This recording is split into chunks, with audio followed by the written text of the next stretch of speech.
Tripura info news update. বুধবার আগরতলার তুলসীবতী উচ্চতর মাধ্যমিক বিদ্যালয়ে ত্রিপুরার 210টি সরকারি ও সরকারি সাহায্যপ্রাপ্ত স্কুলে ব্যক্তিগতকৃত অভিযোজিত শিক্ষা ল্যাব ফ্যাল ল্যাব উদ্বোধন করা হয়। উদ্বোধন করেন রাজ্যের মুখ্যমন্ত্রী ড মানিক সাহা।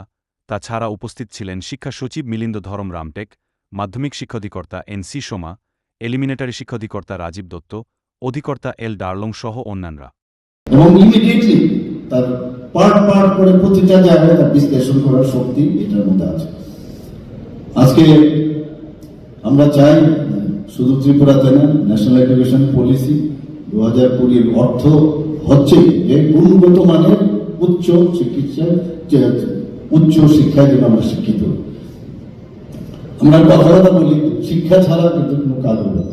মাননীয় প্রধানমন্ত্রী যে বারবার বলছেন যে আগামী দিন বৈষম্য লোকের হাতে এই রাজ্য বা এই দেশ বা এই পৃথিবী থাকবে যার কাছে যত বেশি নলেজ থাকবে তার কাছে।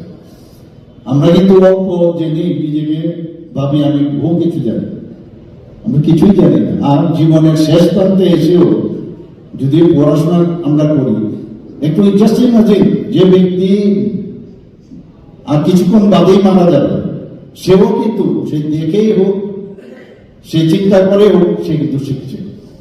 মানে শিখার কিন্তু শেষ নেই, প্রতি মুহূর্তে শিখার। এবং তাতে করে যখন নিজেকে আমরা প্রপারলি শিক্ষিত আমরা করতে পারি, সামাজিকভাবে যদি আমরা শিক্ষিত করি, সেটার পাশাপাশি অর্থনৈতিক কিন্তু উন্নয়ন। একজন লার্নেড ব্যক্তি তার পয়সার কোনো অভাব হয় না, কাজে শিক্ষা অত্যন্ত প্রয়োজন। আমরা কিন্তু অনেক সময় বলি বেকার, আমি বেকার তো বলে না অনেকে, কিন্তু এই যে প্রপার শিক্ষার মাধ্যমে সে অনেক জায়গার মধ্যে আজকে গিয়ে নিজেকে সে ইনভলভ করতে পারে। সেই ব্যবস্থা হচ্ছে প্ল্যাটফর্ম, এবং সেই প্ল্যাটফর্মে যে যাওয়ার যে তার শিক্ষা, যে কোথায় এই যে অ্যাওয়ারনেস তার মধ্যে নেই, তাহলে একটা সার্টিফিকেটেড ডিগ্রি দিয়ে তার শিক্ষা কোথায় পরিপূর্ণ হলো না। সেটা আজকে আমরা দেখেছি যে এই যে ব্যবস্থা আজকে আমরা এখানে আমরা করছি, সেখানে দেখা গেছে যে একটা লার্নিং গ্যাপ একটা দেখা যাচ্ছে। এখানে ASER অর্থাৎ annual status of education report 2024 তারা কি বলছে যে আমাদের যে সরকারি বিদ্যালয়গুলো আছে সেখানে পঞ্চম শ্রেণীর যারা ছাত্রছাত্রীরা আছেন 44.8%, সাপোজ ক্লাস 5 আছে 44% মানে পার্সেন্ট তারা ক্লাস 2 বিদ্যাবুদ্ধি হবে জাস্টিমাতি। অর্থাৎ আমি পাশ করে গেছি, বাড়িতে গিয়ে সার্টিফিকেট দেখালাম, খুব খুশি যে আমি এবার পাশ করে গেছি, কিন্তু একটা রিপোর্টে দেখা গেছে ক্লাস 5 স্ট্যান্ডার্ডে আছে, কিন্তু ক্লাস 2nd স্ট্যান্ডার্ডের তার বিদ্যাবুদ্ধি নেই।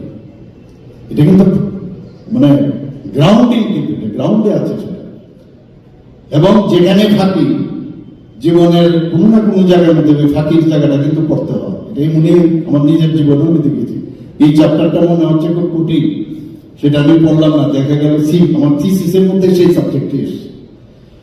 তো এই কথাটাই বলছে যে এই যে এগুলো যে রিপোর্ট ভেরি ইম্পর্টেন্ট, সেই কারণেই বলছে যে আমার মধ্যে গ্যাপ কেন থাকবে। এই লার্নিং গ্যাপ, আমি ক্লাস 1-এ পড়ি, ফুললি আমার ক্লাস 1-এ আমার থাকতে, বরং আমার সেকেন্ড ইয়ার বা দ্বিতীয় শ্রেণী তৃতীয় শ্রেণীরও যদি আমার বেশি থাকে তাহলে অসুবিধা কি। এবং এই শিক্ষক পদ্ধতিতে সেটা কিন্তু আসবে। এবং এর মধ্যে যে স্পিড আছে, সেই স্পিড এবং ইন্টারেস্টও কিন্তু অনেক বেশি ছেলে মেয়েদের মধ্যে আসবে। আর সব জিনিসই একটা কথা আছে, ওয়ান সাইজ ফিটস অল। যে কোনো জামা এটা যদি আমরা বানাই আর সবাইকে যদি পরিয়ে দিই, সেটা ফিট হবে না। এক একজনের এক এক রকম। কাজে যে কোনো বিদ্যা সেটা কিন্তু সবার জন্য ফিট হবে না।